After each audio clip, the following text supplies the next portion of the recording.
Friends, study with me में आपका फिर से स्वागत है। आज हम डिस्कस करने वाले हैं फ्यूचर इंडेफिनिट टेंस।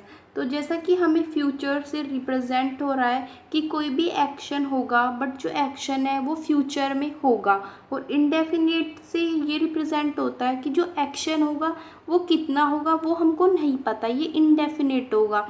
हमें नहीं पता चलेगा कि एक्शन कितना होगा, बट ये एक्शन जो है वो डेफिनेटली फ्यूचर में ही होगा। तो इसकी डेफिनेशन देख लेते हैं एक बार। Simple future tense represent to talk about predictions और thing which we can't control. इसका मतलब ये है कि कोई भी एक्शन जो है हमारा फ्यूचर में होने वाला है और हम उसको कंट्रोल भी नहीं कर सकते हैं, क्योंकि ये हमारे हाथ में ही नहीं होगा, ये बिल्कुल इनडेफिनेट होगा। और इसकी पहचान कैसे होती है? तो ऐसे सेंटेंसेस जिसके लास्ट में गा, गे, गी जैसे वर्ड्स आते हैं तो हमें पता चलता है कि फ्यूचर इंडेफिनिट टेंस है। अगर आप सिंपली भी पढ़ लोगे टेंस को, मतलब कोई भी सेंटेंस है और आप उसको सिंपल एक से दो बार रीड करोगे तो आपको पता चल जाएगा कि ये तो फ्यूचर इंडेफिनिट टेंस को रिप्रेजेंट कर रहा है। बस ध्यान क्या रखना है आपको? ध्यान रखने हैं इसके रूल्स। जैसे पॉजिटिव सेंटेंसेस के हम रूल्स देख लेते हैं। तो हमें याद रखना है, सबसे पहले हमको सब्जेक्ट लिखना है प्लस विल और शैल। अभी तक हमने विल और शैल का किसी भी टेंस में यूज़ नहीं किया है, बट हम फ्यूचर इंडेफिनिट टेंस में विल और शैल का पहली बार यूज़ करेंगे। प्लस यहाँ पे वर्ब की फर्स्ट फॉर्म ही रखनी है और ऑब्जेक्ट। अब यहाँ पे सबसे जो डिफरेंट चीज़ है वो आई यहाँ पे विल और शैल, क्योंकि हमने विल और शैल का अभी तक किसी भी टेंस में यूज़ नहीं किया है। तो ये यहाँ पे लर्न करने वाली चीज़ है। हमेशा याद रखना, आई एंड वी के साथ हम शैल का यूज़ करेंगे और अदर सब्जेक्ट के साथ हम विल का यूज़ करेंगे। तो मेरी ट्रिक जो है इसे लर्न करने की, तो ऐसे वी से काफ़ी कंफ्यूज होते हैं बच्चे कि जहाँ पे भी वी देखते हैं वो वहाँ पे विल लगा देते हैं, बट वहाँ पे एक्चुअली लगाना क्या होता है? शैल। तो आप ऐसे याद रखो, आई और वी, तो हमेशा ही रहेगा कि आई और वी के साथ क्या लगाना है? तो वी। तो अगर वी है ये जैसे, तो वी से सब बच्चे कंफ्यूज होते हैं, विल को लगा देते हैं, पर यहाँ पे विल ना लगा के शैल याद रखना, जस्ट अपोजिट है। वी और आई जहाँ पर भी दिखे वहाँ पे शैल का यूज़ करना है हमें, और अदर सब्जेक्ट के साथ हमें विल का यूज़ करना है। जैसे कुछ एग्जांपल देख लेते हैं। अब मैं घर जाऊँगा, तो सबसे पहले हमें सब्जेक्ट लिखना है नाउ, फिर हमने लिखा आई, और जहाँ पे भी आई और वी आता है वहाँ पे हम शैल का यूज़ करते हैं। तो now I shall go to home. हमारा ये फर्स्ट सेंटेंस इस तरह से कंप्लीट हुआ। नेक्स्ट है हमारा, रवि छत पर पतंग उड़ाएगा। तो लास्ट में गा आ रहा है, तो हमें पता चल गया ये कौन सा टेंस है, ये फ्यूचर इंडेफिनिट टेंस है।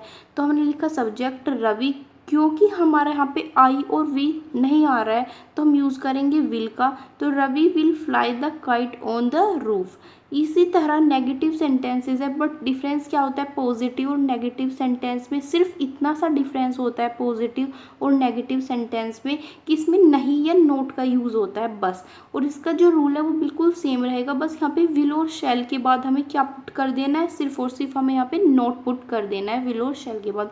बाकी पूरा जो रूल है इसका वो सेम रहने वाला है। जैसे सब्जेक्ट प्लस विल और shall plus not plus verb की first form and plus object. जैसे इसका भी कुछ एग्जाम्पल्स देख लेते हैं जिससे आपको क्लियर हो जाए।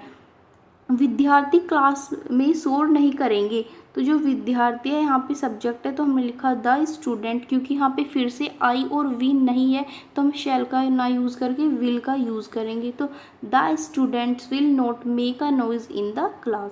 सेकंड देख लेते हैं, वे ताजमहल देखने नहीं जाएंगे। तो वे यहाँ पे सब्जेक्ट आ गया, हमने लिखा दे, क्योंकि फिर से यहाँ पे आई और वी नहीं है तो हम यूज़ करेंगे विल का।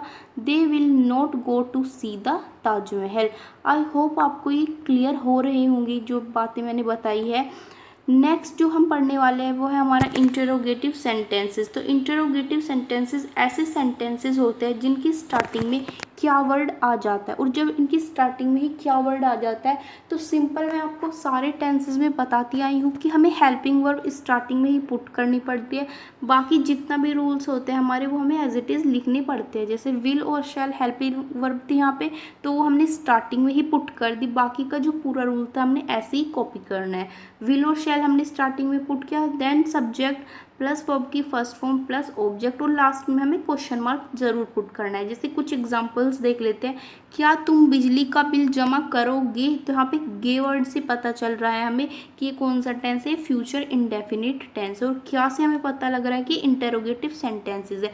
तो हमें कुछ नहीं करना, सब्जेक्ट के अकॉर्डिंग हमें विल और शैल लगाना है। तो यहाँ पे तुम आ रहा है, यानी आई और वी नहीं आ रहा है। अगर आई और वी आएगा तो हम हमेशा यूज़ करेंगे शैल का, बट यहाँ पे तुम आ रहा है तो हमने लिखा विल। फिर हमें सब्जेक्ट लिखना है you deposit the electricity bill, last में हमें क्वेश्चन मार्क पुट करना है। इसी तरह क्या नौकर बाजार से सब्जी लाएगा? तो will the servant bring the vegetable from the market, और लास्ट में क्वेश्चन वर्ड हमें पुट कर देना है। डबल इंटरोगेटिव सेंटेंसेस ऐसे सेंटेंसेस होते हैं जिनके हिंदी सेंटेंसेस के बीच में क्या, क्यों, कहाँ, कैसे वर्ड्स आ जाते हैं, और इन सभी वर्ड्स को हम क्वेश्चन वर्ड्स बोलते हैं। इसका जो रूल है वो बिल्कुल सेम होता है इंटरोगेटिव सेंटेंसेस जैसा, बट इसमें क्वेश्चन एडिशनल हमें क्या जोड़ना पड़ता है, क्वेश्चन वर्ड। जो क्वेश्चन वर्ड है हमारा वो हमें स्टार्टिंग में ही पुट करना होता है, और बाकी का जो रूल होता है वो बिल्कुल इंटरोगेटिव सेंटेंसेस जैसा ही हमें अप्लाई करना पड़ता है।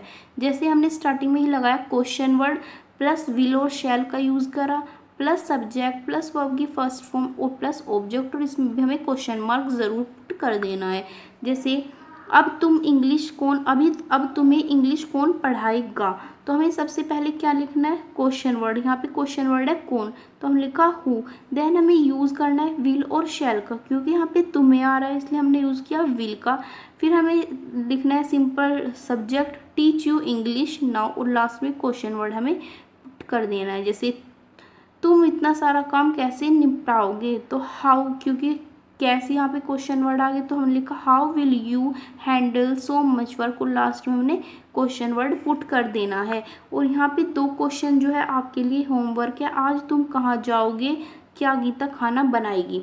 तो ये 2 क्वेश्चन जो है आपके लिए होमवर्क है। इसका आंसर आपको कमेंट सेक्शन में ज़रूर से दे देना है। और अगर मेरी वीडियो आपको थोड़ी सी भी इंफॉर्मेटिव लगती है, थोड़ा भी कुछ समझ आता है, तो मेरी वीडियो को लाइक करिएगा, कमेंट करिएगा एंड ऑल्सो अपने फ्रेंड के साथ शेयर करिएगा। तो मिलते हैं नेक्स्ट वीडियो में, तब तक के लिए thank you so much guys.